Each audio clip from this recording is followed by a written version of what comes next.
Morning, it's the 20th of March. I'm back onto the Range Rover again for a change.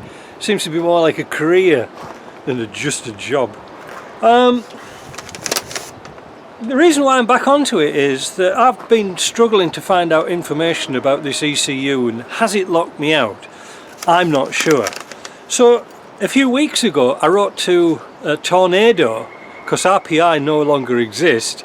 Tornado Systems, who make the similar sort of product, an unlocked GEMS ECU with all the tuning fancies and stuff like that.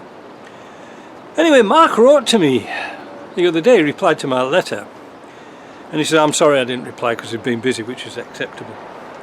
So he says, you can tell if the engine is immobilised when you turn the ignition switch on. If the system is not immobilised, then the check engine light will illuminate. This would normally go out as the GEMS detects the crank trigger teeth starting to move. Well, a similar sort of thing to tachometer working, I guess. If the engine is immobilised, then the check engine light will not illuminate. Now, I haven't seen it come on. Could be. And this is the bit, and there will be fault codes stored, which will be P1621, comms with the security ECM has not happened within the expected time, or P1622, 3 non-identical or 2 identical wrong security codes received by the ECM. Okay, great. So I plugged my code reader in to the socket, and although these self-power because your OBD2 plug, which is here, this thing here, that's your OBD2 plug. I put it there instead of under the car because it was easy to get at. It would power up my equipment, but no signal. So I'm thinking, what the hell's wrong with that? Why isn't it getting a signal? So I thought, oh, last night I was in bed, I thought, oh, bloody hell, I checked the fuse for this. But did I check the fuse if it's got any power to it? Because the fuse is actually behind the washer bottle. Sure enough, yes, there's power there, you know, the ignition's on, there's power there. Well, it's now 20 past 1. I just don't know what to do with this, but I have found out a couple of interesting things. I plugged this back in to the computer, the power leads, and I found out something very interesting. It went back to, this started to get 12 volts again. Now, this is the new relay unit here.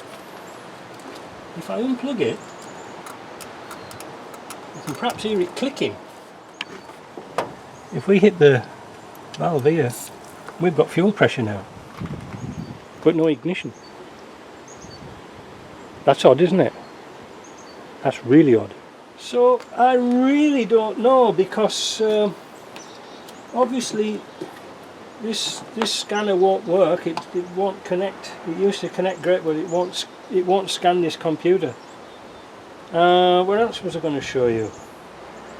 Put it down. Right. Oh yeah. So here is the one that I tried to fix, and this is the brand new one. You heard it click. Where's the plug? Here. So let's plug this in, and then let's plug this little one in. Did you hear that click? Now, you heard that click, right? So now, if we check the power on this,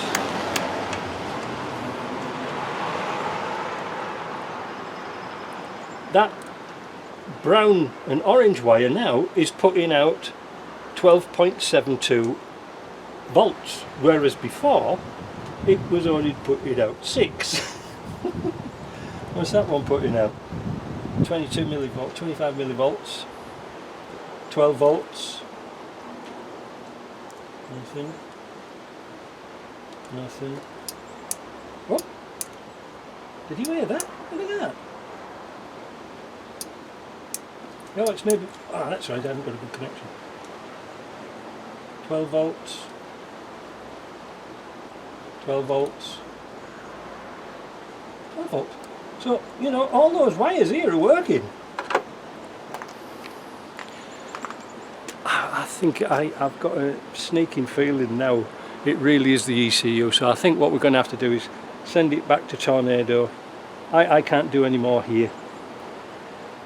And the worst thing is I haven't got another substitute ECU, so I could just plug it in and hope it works. So I'm just going to leave everything as it is and go from there. What a bummer, eh? I take it all to bits, still don't get anywhere. What do you charge for a job like that? I thought we'd have fixed it. Last night in bed I thought, oh, that's it, that's what it is. Fuse, power supply, but it isn't. Now I've got to tidy all these wires up, but I'm not going to tidy them up until we find out exactly what's wrong with this thing. So I hope you didn't like that. See ya.